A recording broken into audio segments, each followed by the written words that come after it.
What if you could reprogram your powerful subconscious mind to attract wealth, unshakable success, and inner fulfillment and happiness automatically?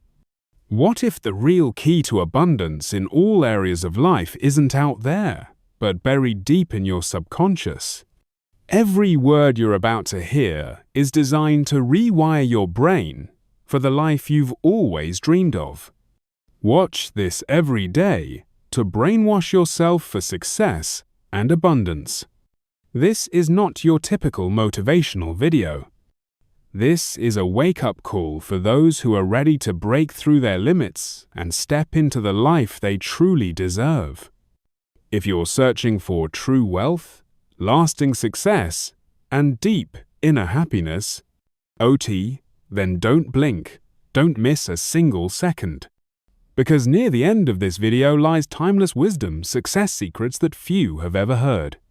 That final part might just be the turning point in your life if you have the patience to absorb it fully. And if you're ready to make a change, hit subscribe so you don't miss this journey of growth.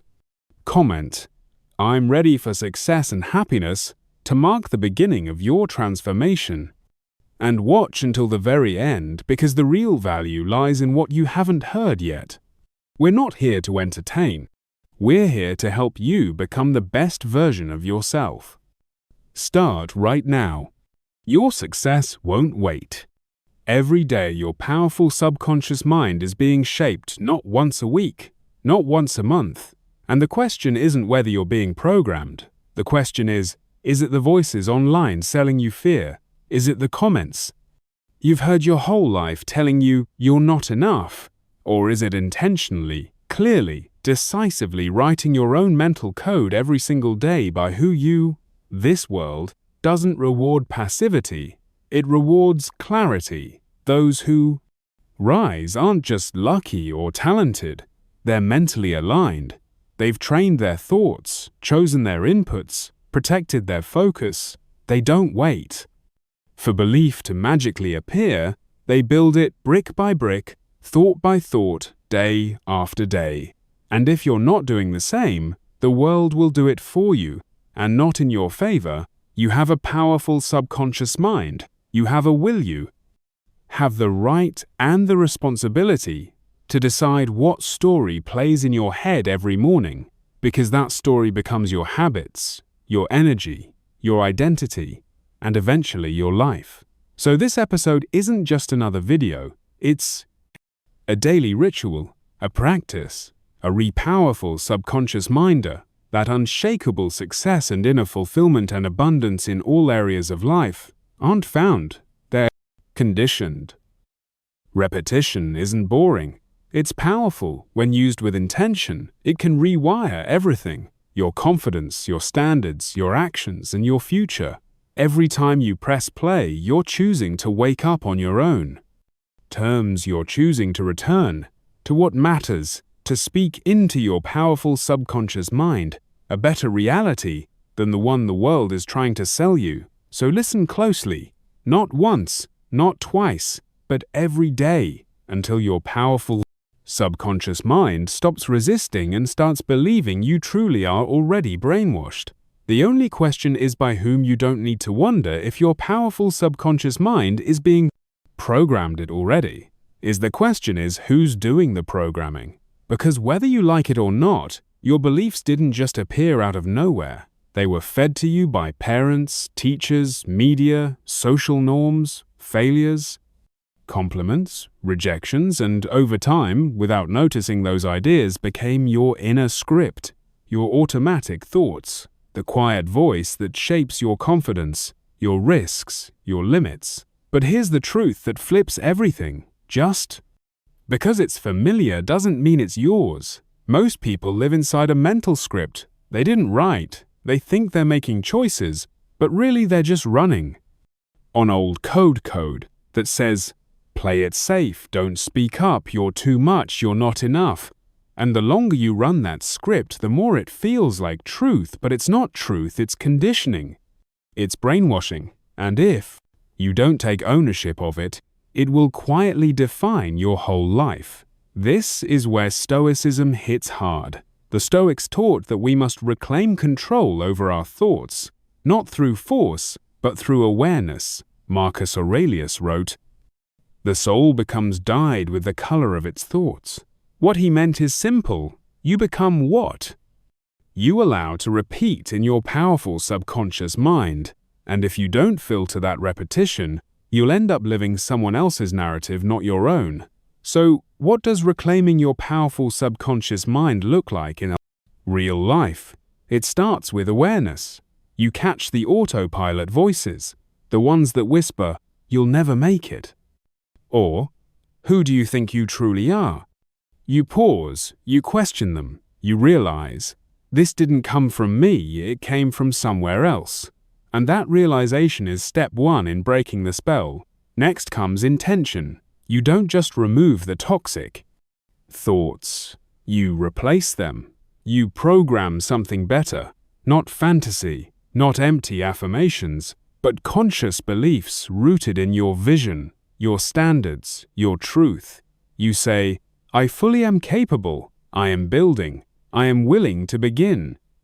And even if those thoughts feel foreign at first, you repeat them until they're no longer unfamiliar, until they become home. Because here's the truth, repetition isn't manipulation. When you choose it, it's freedom.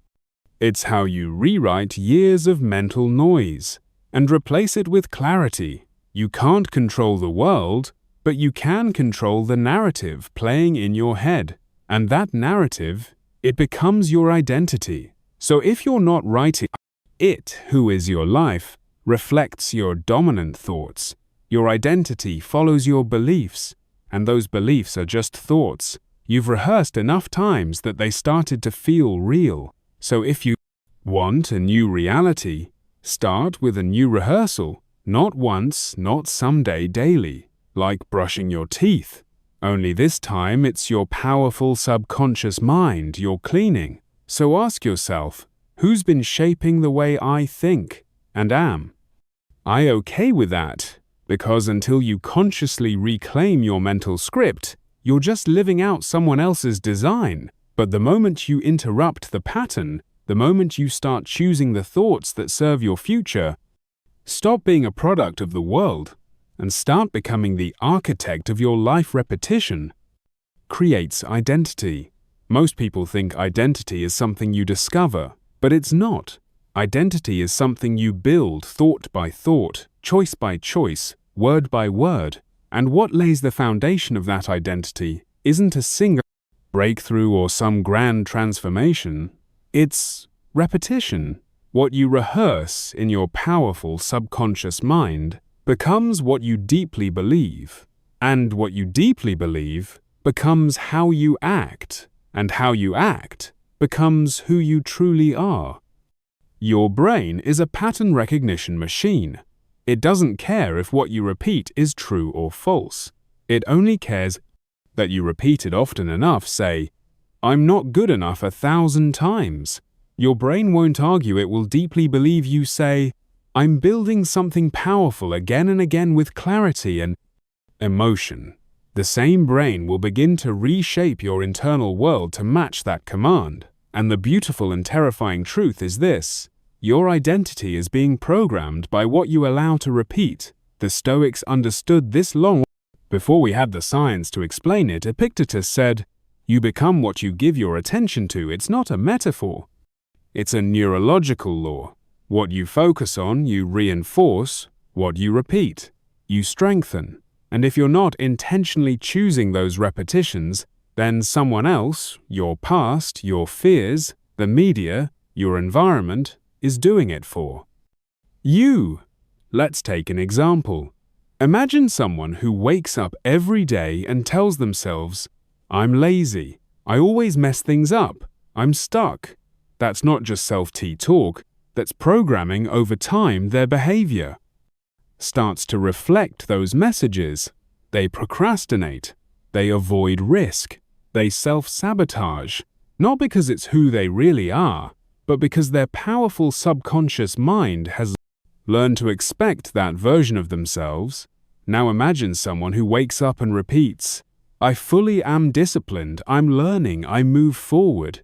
Even if slowly, at first it may feel like a lie, but if they keep going, keep affirming, keep choosing, keep showing up, their actions begin to shift their thoughts, align with their goals and that new identity. It doesn't come from a single motivational video, it comes from repetition. This is why you need to curate your inner vocabulary like your life depends on it, because it does what you say to yourself in quiet moments when no one's around, is shaping your future more than any goal you write down. So speak wisely, speak intentionally, and speak daily. And remember, repetition isn't glamorous. It's not a dopamine hit. It's often boring. But it's the most powerful force in shaping who you become, whether it's a Stoic meditation, a personal affirmation, a morning ritual, or a powerful subconscious mindset mantra. What matters is that it happens again and again until your powerful subconscious mind stops resisting and starts rewiring. So ask yourself, what thoughts am I repeating? And do they serve the future I want to build? Because in the end, identity is not discovered by accident, it's created by design. And the most powerful tool you have in that process is repetition. Your environment is your powerful subconscious mind projected. Look around. You, your desk, your room, your phone, the tabs you keep open, the notifications you let in, the voices you allow to speak into your day, all of it. Every piece is not just a reflection of your habits, it's a reflection of your powerful subconscious mindset. Your external environment is not separate from your inner world. It's an extension of it, a mirror, a projection, and if your space is scattered, noisy, chaotic, chances are, so is your powerful subconscious mind. We tend to separate our physical and mental realities, but they're connected deeply neurologically. Emotionally, the state of your space can either create clarity or confusion. It can support your goals or sabotage them, and what most people don't realize is that every time you walk into your space, your brain is absorbing it, it's reacting, it's responding, and it's either saying, we're safe, we're grounded, we're focused, or it's saying, we're overwhelmed, we're distracted, we're behind. This is where Stoic wisdom becomes practical. The Stoics weren't minimalists in the trendy sense, but they were deeply intentional. Epictetus owned very little, not because he hated possessions, but because he understood that too much noise around him created too much noise within him. Seneca warned that luxury often becomes a prison, not because wealth is bad, but because dependence on cluttered excess weakens the soul. And today, clutter doesn't just live in your home, it lives in your powerful subconscious mind, in your digital life, in your schedule, in your social media feed when you scroll past 100 loud opinions before breakfast, when your phone buzzes with dopamine stealing, alerts when your room is filled with things that serve no purpose. You're not just wasting space, you're weakening focus. You're training your brain to accept noise as normal. And then you wonder why you can't sit still, why you can't think clearly, why peace feels so far away. But the solution is within reach. Start with one thing. Clean your space. Not for aesthetics, for focus, for alignment. Create a physical environment that matches your mental vision, not your mental chaos. Make your room a place where your goals are supported, not forgotten. Let your desk reflect discipline. Let your phone reflect intention. Let your surroundings be powerful. Subconscious mind you. I'm in control. Even small changes matter. Organize your workspace. Clear out unnecessary apps. Put your phone across the room while you work. Play calming music. Use lighting that uplifts instead of drains the point. Isn't perfection. It's deliberate energy management. You truly are building a space that powerful subconscious minds, your nervous system. We're safe here. We're focused here. We're becoming who we're meant to be here. And don't overlook the emotional side of your environment. The people around you, the conversations you have daily, are they nourishing you or draining you? Truly are. You surrounding yourself with standards or distractions because your environment includes everything you let close, and every part of it is shaping your mental architecture. So, ask yourself right now, what does my space say about my powerful subconscious mindset? What message is my environment sending to my nervous system every day, and more? Importantly, what do I want it to say instead? Because when your outer world is intentional, your inner world begins to align. And when your space is clean, your focus becomes sharp. And when your focus sharpens, everything changes. Gratitude is a weapon against lack. Most people think of gratitude as soft, as a polite response, as something reserved for holidays or journaling exercises. But in reality, gratitude is a weapon sharp, immediate, and transformative. It cuts through fear, disarms comparison, it dismantles scarcity, thinking at the root. And for your powerful subconscious mind, for your dopamine, for your sense of inner power, it's one of the most potent tools you'll ever have. Here's what happens when you live in a state of lack. You're constantly chasing, grasping, needing nothing feels enough. Your dopamine system becomes dysregulated, always searching for the next hit of approval, the next achievement, the next purchase to feel whole. You scroll, you compare, reach, and still feel empty. Why?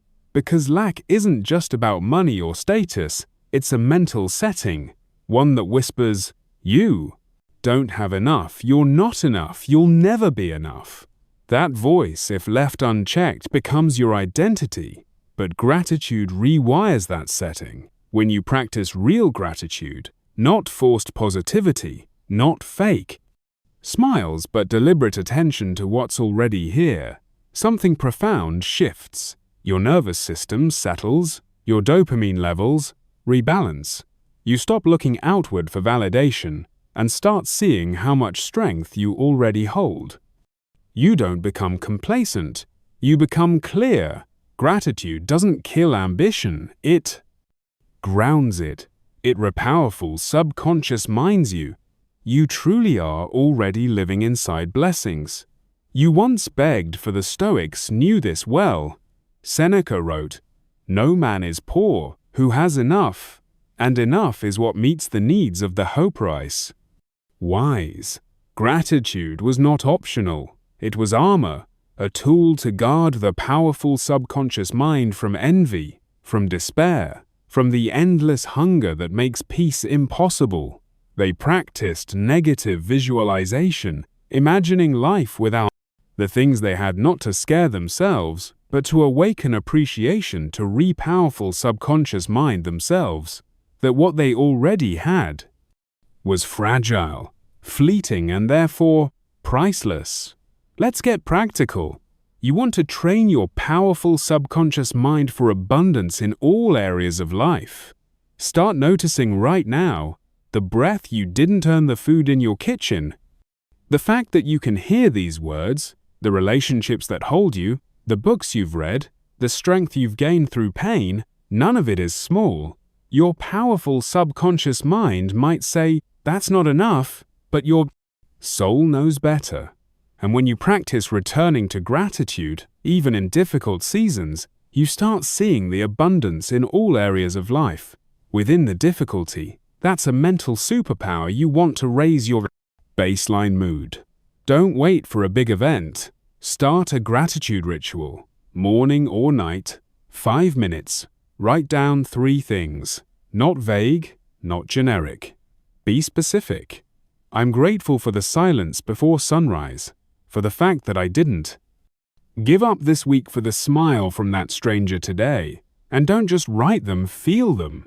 Let your nervous system absorb the message. We are safe, we are full, we are blessed. Do this consistently, and you'll notice something strange.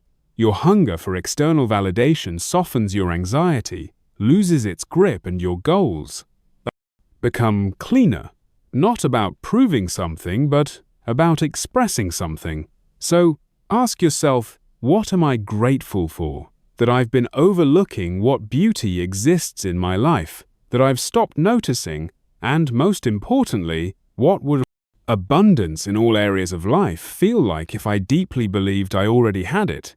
Because when you anchor yourself in what you already have, you no longer chase unshakable success and inner fulfillment out of fear. You grow from a place of fullness, and that is real power. Curate your inputs like your life depends on it, because it does. Your powerful subconscious mind is not a trash can. It's not meant to absorb every voice, every trend, every notification, every headline. Yet most of us treat it that way. Scrolling, endlessly absorbing, powerful subconscious, mindless content, reacting to noise that doesn't serve us. And then we wonder why we feel anxious, scattered, and disconnected, why our motivation is gone, why we can't focus, think clearly, or feel excited about our goals. But here's the truth. What you feed your powerful subconscious mind becomes your default powerful subconscious mindset. You truly are not immune to your inputs, just like the body becomes what it eats. The powerful subconscious mind becomes what it consumes. Watch negativity. Long enough, you'll start expecting it. Surround yourself with people who gossip, complain, or settle, and you'll start thinking that's normal. To follow people who constantly show off curated perfection, and you'll start doubting your own pace. And when that happens, you won't need enemies. Your thoughts will become your biggest obstacle. This is why mental curation is not self-help fluff, it's survival. The Stoics knew the importance of guarding the powerful subconscious mind. Epictetus said, "If someone tried to hand you poison, you would be angry, but if someone feeds your powerful subconscious mind, poison you, swallow it with a smile." That's what most people do.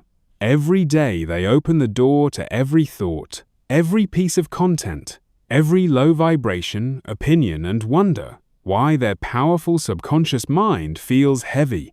So here's the invitation. Treat your powerful subconscious mind like sacred space. Curate it like you would a garden.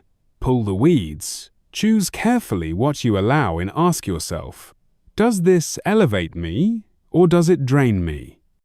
That's not being rigid. That's being intentional. Not everything completely deserves your attention. Not every voice completely deserves to live in your head. And not every message should become part of your internal dialogue. Start with the basics. Look at your social feed. Who are you following? Who are you letting speak to you every single day? You wouldn't invite someone into your home to insult you or lower your energy, but you let them into your powerful subconscious mind. With every scroll, unfollow anything that makes you feel small. Silence, voices that promote fear. Follow people who challenge you to grow, who re-powerful subconscious mind you of your strength, who speak the language of discipline, focus, and purpose, not outrage and distraction. Now expand beyond social media. What are you watching? What are you listening to? What conversations are you having regularly? Every one of them is an input, and inputs shape your beliefs, your emotions, your identity. Make your content diet just as intentional as your physical one. Replace entertainment that dulls your soul with wisdom that sharpens it. Replace gossip with books. Replace passive scrolling with intentional listening. And don't forget, this isn't about cutting everything negative.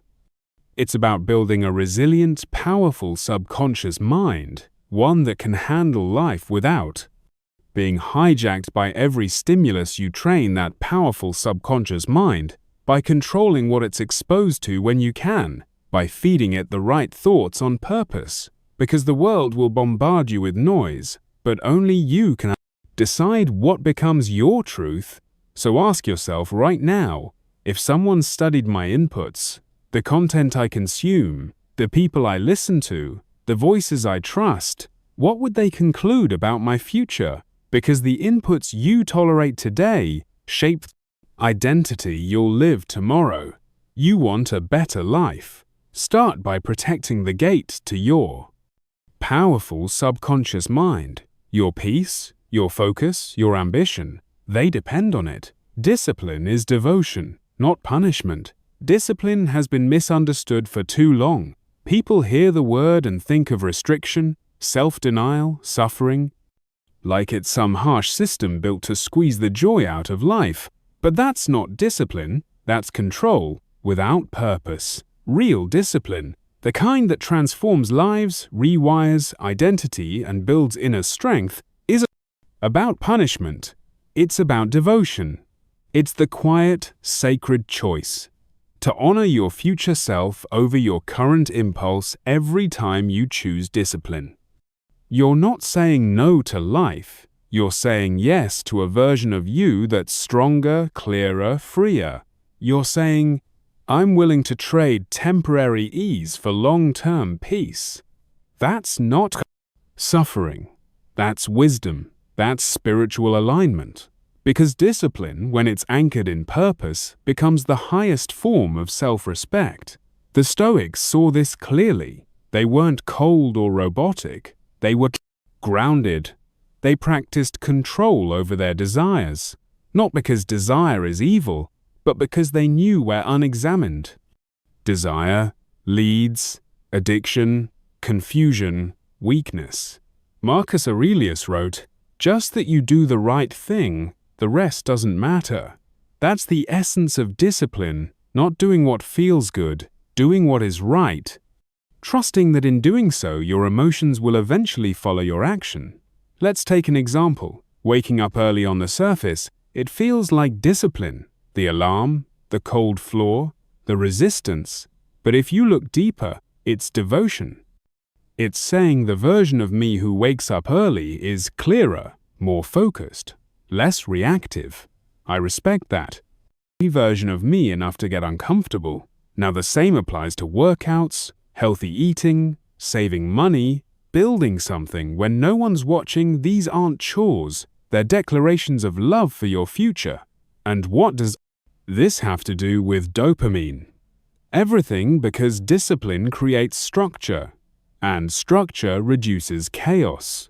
When your brain knows what to expect, it stops panicking, it learns rhythm, it adapts to challenge over time those disciplined actions. Rewire your reward system, you start finding dopamine. Not in distractions, but in alignment. Not in escape, but in effort. You build motivation from the inside, not from pressure or guilt, but from integrity. This is also where your self-trust is born every time you follow through on what you said you'd do. Especially when it's hard, your subconscious records it. It says, we are someone who honors their word. And slowly, your identity changes, not because you forced it, but because you proved it. So how do you apply this start? By redefining discipline in your own life. Don't use it as a weapon, use it as worship, as loyalty to your highest potential. Create rituals that anchor you, morning routines, digital boundaries, time blocks, commitments to yourself. And when the voice of resistance rises, and it will powerful subconscious mind yourself. This is not punishment. This is protection. This is purpose. Ask yourself, what does my future self need from me today?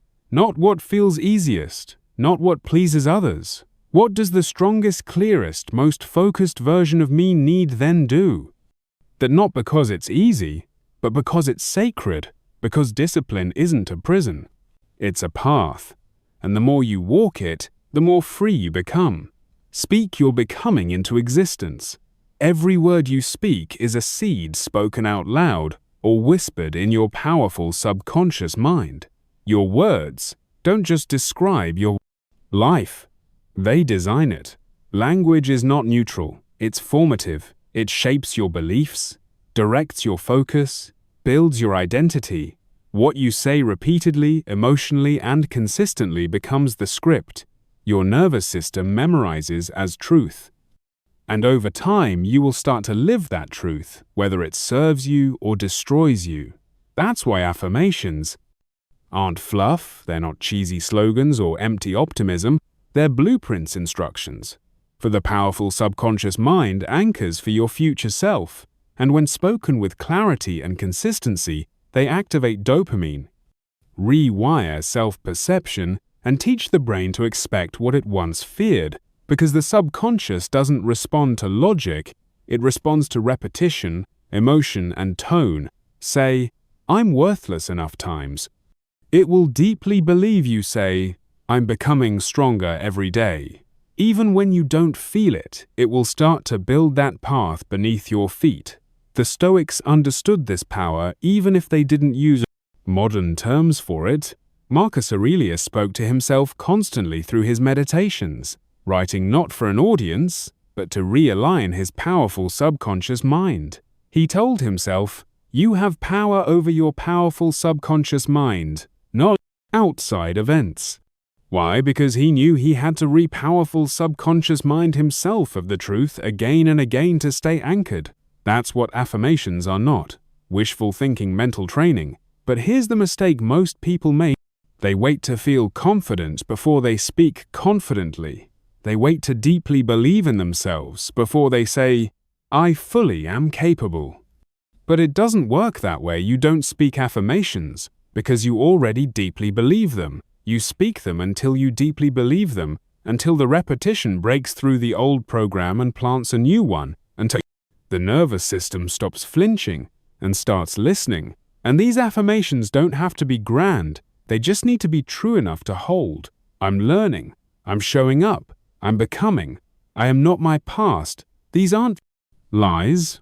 They're seeds. And your job is to water them with attention, with patience, with repetition, every day out loud, with presence. Especially when your powerful subconscious mind resists. Especially when doubt is loud, because the voice that speaks most often with the most certainty wins. And if that voice is negative, critical, and afraid, you will live in its shadow. But if that voice becomes intentional, encouraging, aligned with who you want to become, everything changes not instantly, but inevitably so.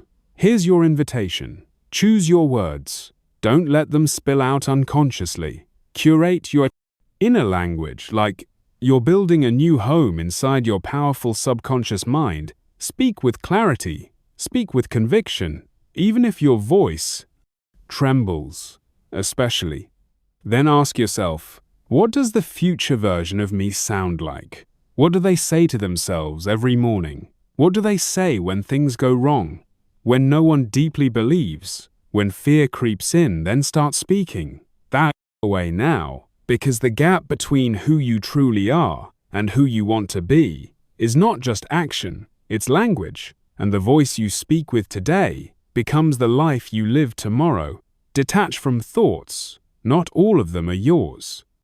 There's a moment, quiet but powerful, when you realize this simple truth. Not every thought you think is true. Not every idea that appears in your powerful subconscious mind belongs to you. Some are echoes of past pain. Some are projections from fear. Some are voices you absorbed from parents, media, society. If you don't step back and observe them, they'll become your identity without your permission. The Stoics called this inner discipline, the practice of separating judgment from reality. Epictetus taught, it's not things that upset us, but our judgment of things. That means that chaos isn't out there, it's inside, and the solution isn't to control the world, it's to take back control of your interpretations. Your powerful subconscious mind is a receiver. It picks up signals from everywhere. Memories, conversations, insecurities, ideas. Some of these thoughts arrive with force. You're behind. You're not doing enough. What if it all falls apart? And the untrained, powerful subconscious mind deeply believes them, reacts to them, builds a story around them, but the trained, powerful subconscious mind, the Stoic, powerful subconscious mind pauses. It says, that's just a thought. I don't have to absorb it. I can let it pass. Detachment doesn't mean numbness. It means choice. It means stepping back and saying, this voice doesn't align with the person I'm becoming, so I don't give it power. It's learning to identify when your powerful subconscious mind is spiraling and gently interrupting the loop, not with force, not with shame, but with awareness. Think of your thoughts like clouds. They move across the sky of your powerful subconscious mind. Some are dark and heavy, some are light and passing, but you truly are not. The clouds you truly are. The sky, you're the space behind it. All calm, wide, unchanging. That awareness alone changes everything. Because when you stop fusing with every thought, you stop being controlled by your emotions. You begin to see that just because something feels real doesn't mean it is real. In practical terms, this means creating pauses when a negative thought appears. Don't react. Don't argue. Simply observe. Say to yourself, that's interesting. Where did that come from? This creates distance, and in that distance you reclaim power. You move from being in the storm to watching it pass from a safe place. This practice also boosts dopamine, not by forcing positivity, but by reducing unnecessary mental stress. When your powerful subconscious mind isn't constantly battling thoughts, it deeply believes the facts. It calms down your nervous system, finds space, your motivation returns, not because everything is perfect, but because you're no longer drowning in internal noise. Make this part of your daily ritual. When a limiting thought arrives, pause, name it, and release it. No need to fight. Just say, this isn't me, this is just programming, and move on. Anchor yourself in what you know to be true. You truly are more than your thoughts. So ask yourself, which thoughts have I accepted? Without questioning, which stories have I let run my life that maybe were never mine to begin with? Because the moment you detach from the noise, you begin to hear your real voice, and that voice, it's clear, steady, focused, and it's always been there waiting for you to listen. Silence is a mental reset. We live in a world addicted to noise music in the background, notifications pinging podcasts on during every walk, news headlines flooding your feed, advice, opinions, algorithms, all of it, constant, relentless, numbing. And without even realizing it, your powerful subconscious mind becomes a container for other people's voices. Your thoughts stop feeling like yours. Your clarity fades, your focus scatters. You're awake, but you're no longer present. That's why silence is not emptiness. It's medicine, a reset, a detox, a return. It gives your nervous system space to breathe. It allows scattered thoughts to settle. It brings unconscious emotions to the surface so they can be acknowledged and released. Silence isn't something to fear, it's something to practice. Because in a noisy world, silence becomes your most radical form of self-care. The Stoics knew this deeply. Marcus Aurelius wrote in his journal, not to impress, but to create inner stillness. He would retreat into himself during moments of chaos and powerful subconscious mind. His powerful subconscious mind, nowhere you can go, is more peaceful, more free of interruptions than your own soul. That wasn't philosophy, that was discipline, that was survival. And today you need that same discipline because every notification is designed to hijack your attention. Every platform is built to train your brain away from stillness. And if you're not careful, you'll spend your entire day reacting instead of thinking, consuming instead of creating, existing instead of living. But silence interrupts that cycle when you take even 5 minutes to turn off the noise, to sit with your breath, your thoughts, yourself. Something profound happens. Your dopamine system begins to reset. Your overstimulated brain begins to soften. And instead of needing another hit of stimulation, you begin to feel calm, content, whole, This doesn't have to be complex. You don't need a monastery or meditation cushion. You need a moment, one moment in the morning before you touch, and your phone 1 moment before sleep.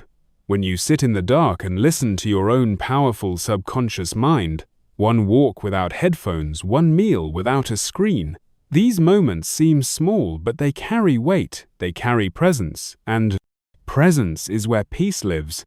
And in silence, you also start to hear things again, your own intuition, your own boundaries, your own truth, things that have been buried under noise for far too long. This is not withdrawal, it's return to center, to clarity, to power. So ask yourself, where in my day can I create space for silence? Where have I confused stimulation with peace? What am I running from? That silence could help me face and release, because noise distracts, but silence integrates. And sometimes the most productive thing you can do is nothing. Self-talk is self-programming every single day. You speak to yourself more than anyone else ever. Will you narrate your thoughts? You judge your actions. You comment on your reflection. You whisper to yourself in moments of doubt, fatigue, or frustration. And whether you realize it or not, those words become the code your identity runs on. Your self-talk isn't just commentary, it's instruction. It's not background noise, it's active programming. And what you repeat with enough intensity and emotion eventually becomes how you live. Imagine this. Every time you tell yourself, "I'm not good at this," you're reinforcing a neural path. Every time you say, "I always mess this up," your powerful subconscious mind records it. The more you say it, the deeper it embeds. And soon that statement stops being an observation and becomes a belief. And beliefs once rooted shape perception. They influence what you try, what you quit, what you expect, and what you accept. The Stoics warned us about this. They spoke of mastering the inner voice, of taming the judgmental thoughts, and replacing them with reason. Marcus Aurelius would write to himself constantly, not because he was broken, but because he understood the importance of speaking to his powerful subconscious mind with intention. He knew if you don't train that voice, it will be trained by fear, by past trauma, by cultural noise. Here's what makes self-talk so powerful. It bypasses logic. You don't argue with your own thoughts. You don't stop to verify them. You deeply believe them simply because they're yours. That's why you must make them intentional, strategic, supportive, not in a fake, fluffy way, but in a real, grounded, empowering way. I can handle this. This is hard, but I'm learning. I've failed before, and I grew. These aren't affirmations, they're mental nutrition. Let's go deeper. Self-talk also affects your physiology. When you speak to yourself with criticism, your body tightens, your cortisol rises, your decision-making worsens. But when you use encouraging, rational language, your system calms, your creativity returns. Your dopamine begins to flow again. You don't just feel better, you perform better. So how do you apply this? Start by listening. Really? Listening. Catch the voice in the background when you're frustrated, when you make a mistake, when you're tired. What tone does it use? Would you speak to a child that way? Would you speak to a friend that way? And if not, why is it okay to speak to yourself that way? Then begin the retraining, not by force, not by denial, but by redirecting. When the voice says, "You're not enough," you respond, "That thought doesn't serve me anymore." When it says, "You're behind," you counter with, "I'm growing at my pace." And that's enough. You interrupt the old script, and with repetition, your nervous system begins to deeply believe the new one. This is how you build inner strength, not just through action, but through language, because the voice you speak with inside becomes the world you walk in outside. So ask yourself, what tone does my inner voice use? Am I programming myself for resilience or for fear? And what new script do I need to begin repeating starting today? Because you don't rise above Self-T. Talk, you rise through it. Move your body to clear your powerful subconscious mind. Your body is not separate from your powerful subconscious mind. It is your powerful subconscious mind expressed physically, and when your powerful subconscious mind feels foggy, stuck, or overwhelmed, your first instinct might be to think harder, push harder, scroll more, or sit and figure it out. But the body knows a secret. Your powerful subconscious mind often forgets. Clarity doesn't always come through thinking. Sometimes it comes through moving. Movement is medicine, not just for your muscles, for your brain, your emotions, your nervous system. Every time you move your body, even gently, you activate neurotransmitters like dopamine, serotonin, and endorphins. You shift your state. You shake off stagnation. You create space inside your chest. Where pressure once lived, you realign, you return. And this doesn't mean going to the gym every day or running 5 miles before sunrise. The kind of movement that resets your powerful subconscious mind is often simple. A 10-minute walk in silence, a stretch in your room, a few deep breaths while you roll your shoulders. When you move with intention, not punishment, your body becomes a tuning fork. It vibrates out stress. It grounds your thoughts. It gives your powerful subconscious mind something solid to follow. The Stoics valued motion not for aesthetics but for alignment. Cleanthes, one of the early Stoics, literally worked as a water carrier at night to support his philosophy studies. For him, physical labor wasn't separate from clarity. It was clarity, the act of moving, sweating, lifting, walking. It brought the powerful subconscious mind into the present. It re-powerful subconscious minded him. I fully am capable. I am resilient. I am real. Today, movement is often replaced with sitting screens, thinking without action, and it's no wonder we feel stuck. Energy that doesn't move becomes anxiety. Thoughts that don't release become pressure, and pressure over time becomes paralysis. But movement breaks that cycle. Even a slow walk taken deliberately teaches your brain, we are not stuck, we are in motion. It teaches your emotions you're allowed to shift. It teaches your nervous system you're not in danger, you're in control. And that sense of control, that reconnection with your body, is where peace begins. So if you're feeling overwhelmed, undermotivated, or lost in overthinking, don't sit deeper into the fog.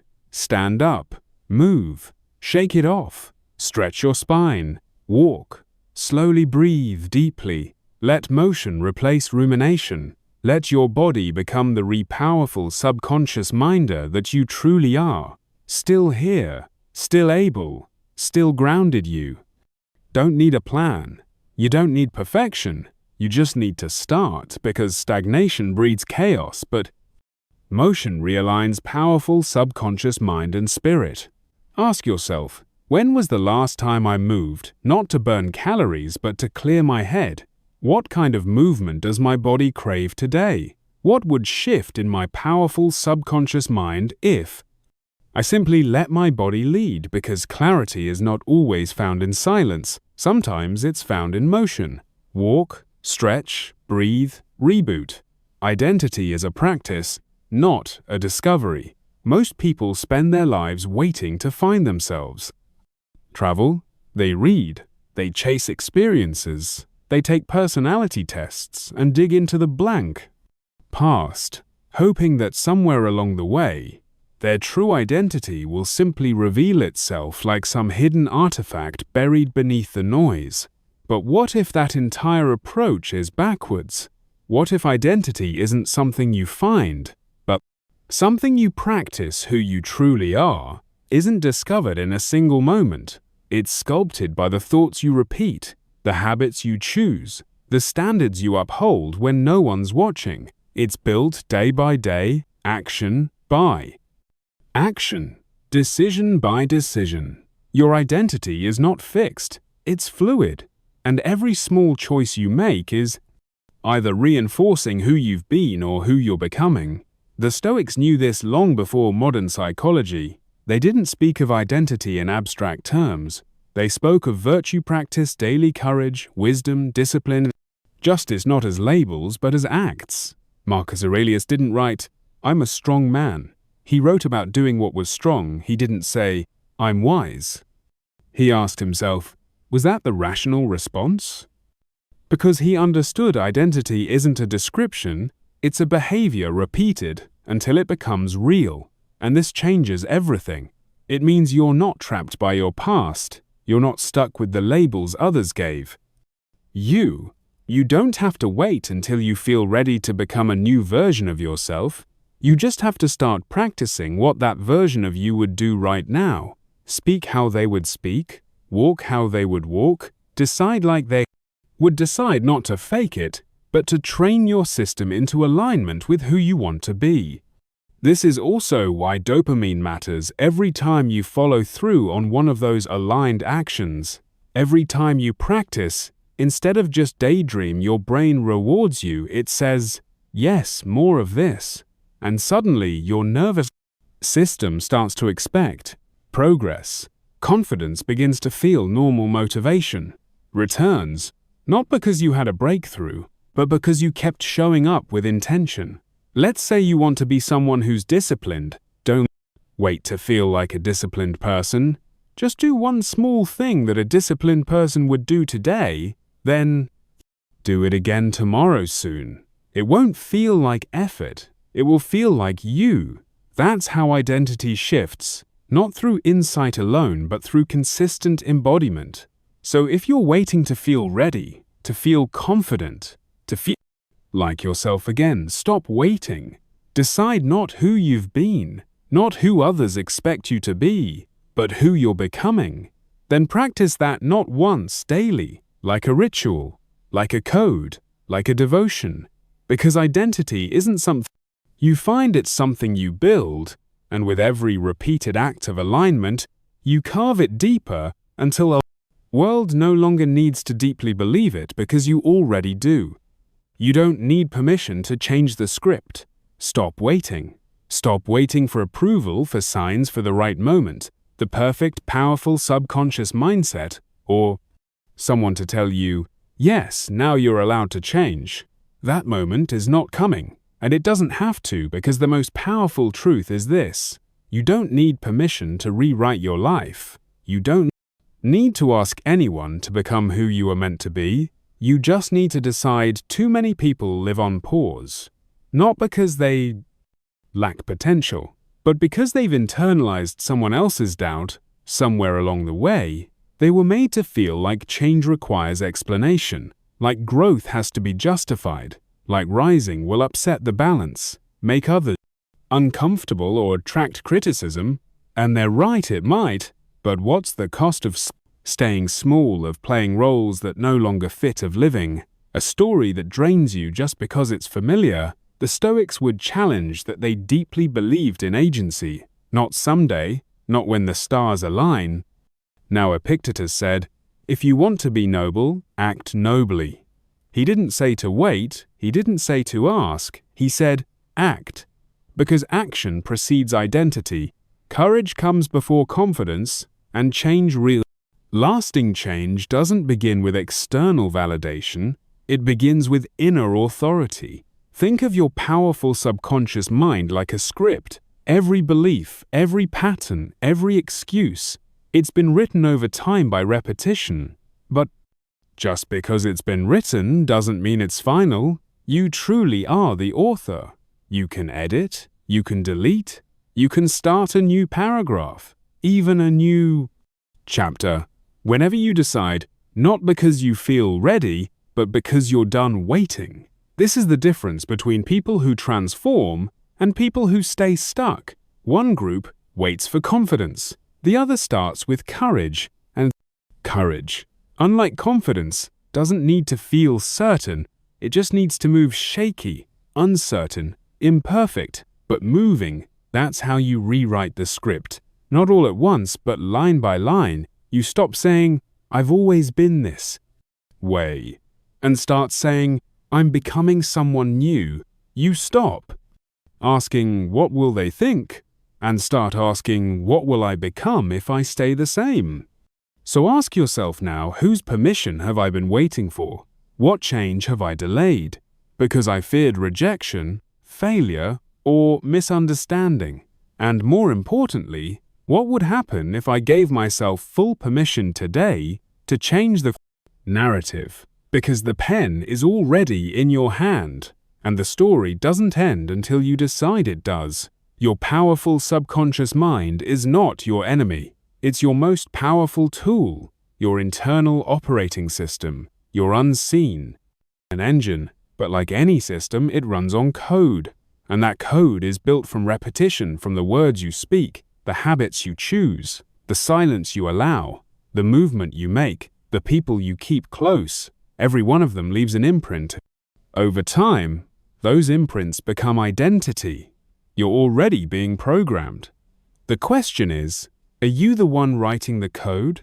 This episode wasn't about hacks. It wasn't about motivation that fades in an hour.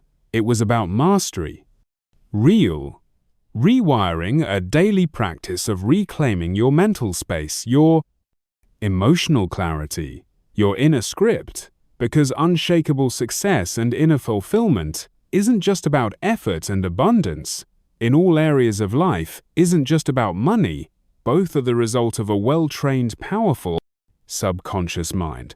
A powerful subconscious mind that works for you, not against you. So listen again and again, not because you forget, but because you're building something. You're brainwashing yourself not into fantasy, but into discipline, peace, focus, power. You're speaking your future into the present, and every time you do, your system listens, it adapts, it strengthens.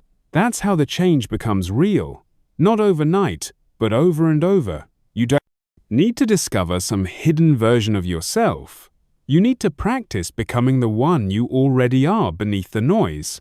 So say the words, walk the walk, protect your powerful subconscious mind, build the habits, and remember you. I don't need permission to rewrite your story. You just need to begin. Thank you for staying until the end. It shows that you are more than just watching, you are ready to change. If today's message resonates with you, let it be the first step, because the journey of personal growth doesn't end here. Do keep listening for the next videos. Each video is a building block for your inner strength, success, and peace. Don't stop. Don't back down. Thank you for choosing to invest in your mind. Keep going deeper, higher, and stronger. Subscribe, turn on the bell, and see you in the next video. You deserve the best version of yourself.